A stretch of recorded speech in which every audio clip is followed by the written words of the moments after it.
Today we're using ink, water, a stencil, and some vellum to create this elegant birthday card that you'll be able to recreate with supplies that you probably already have in your stash. Hey everyone, it's Annette with ASCardDesign. Let's get right into it. So I am pulling in my well-loved media grip mat.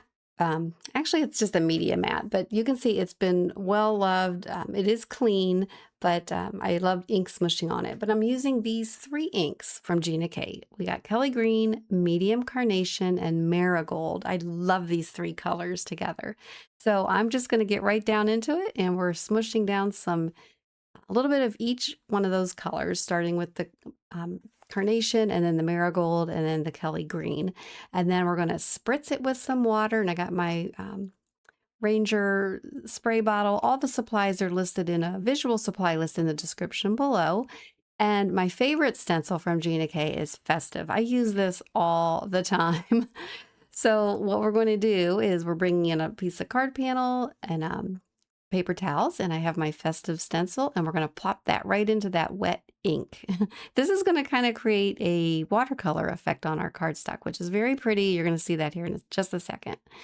So I'm bringing in that cardstock on a little piece of paper towel, going to lay that stencil right onto it, put another paper towel on top, and just gently blot it, and then pull that stencil up and just wait till you see this. This is such an easy way to create backgrounds. I love it. And it dries pretty quickly too. So just going to set that aside for a moment to dry. And don't waste all that ink. You can just bring in another panel and do some ink smooshing. And that's what I'm doing here. And I will also save that ink after the video and make more panels. And the nice thing is, if you have a media mat, that ink, as long as it's water reactive, you can let it dry and just spritz it with water later and continue on.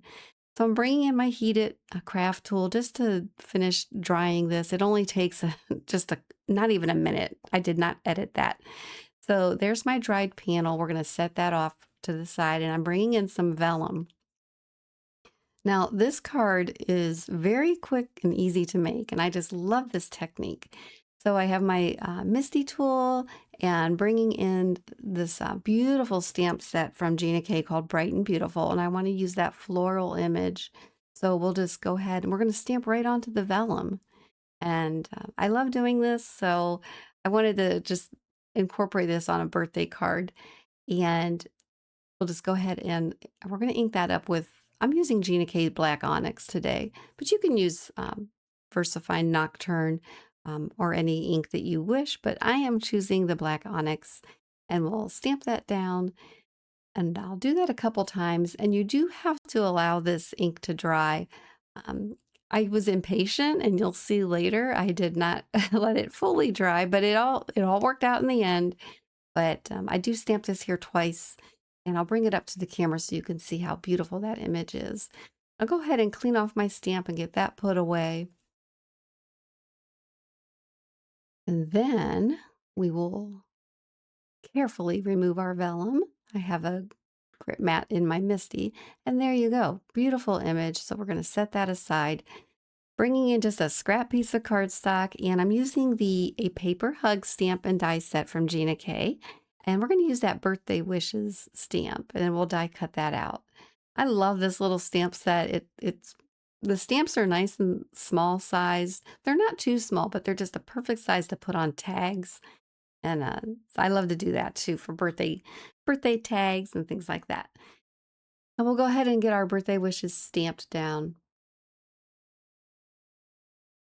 Do that again twice. I like to stamp my greetings at least twice because I know the black onyx dries back a little bit lighter. So to get that nice black crisp color, I like to do it twice. And there you go. So we'll get that stamp cleaned and put away, and then next we'll bring in the coordinating dies from the set. And I'm also using Master Layouts 1. I'm going to use the smaller rectangle, and I will off screen go ahead and die cut both of these out. And there I have that beautiful panel with just minimal scrap, and I die cut an extra piece for the sentiment. Now I do want to trim down my vellum because this is going to be kind of like a band that goes across that panel. And I'm just trimming it down so there's some space on either side that I can fold it over, and you'll see that in a minute. So I am just going to carefully, because I can tell that that ink is still a little bit wet. So I'm trying to be very careful where my fingers go, but I wasn't very careful in the end. So I did smudge a little bit, but I'm just kind of placing it. And isn't that pretty? You can just see that subtle stencil right through that vellum. And right there's my big old thumb getting on that ink. But I'm just flipping this over, which was another mistake, but gently creasing the vellum over. And I'm going to burnish it down just so that crease is nice and crisp. And I'm just going to tape it down with some Scotch tape.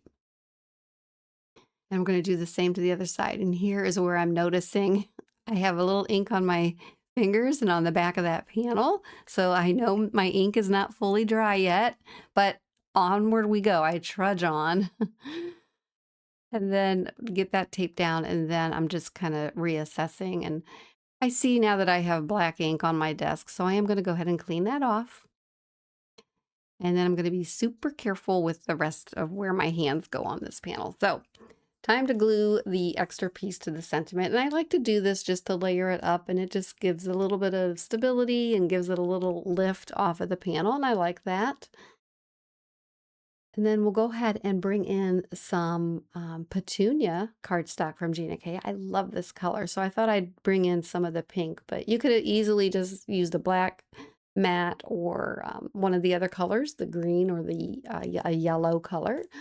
But I went with the pink. I don't do pink much often. I'm not really a huge pink girl, but you know, here I am using it.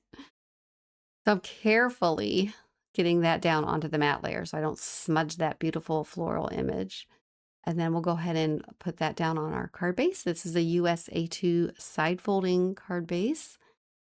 And again, I have the card measurements in the description. All the supplies are in a visual supply list with some affiliate links that you can use at no extra charge for you, no extra cost to you, but they do give me a small commission, which helps my channel, and I greatly appreciate it.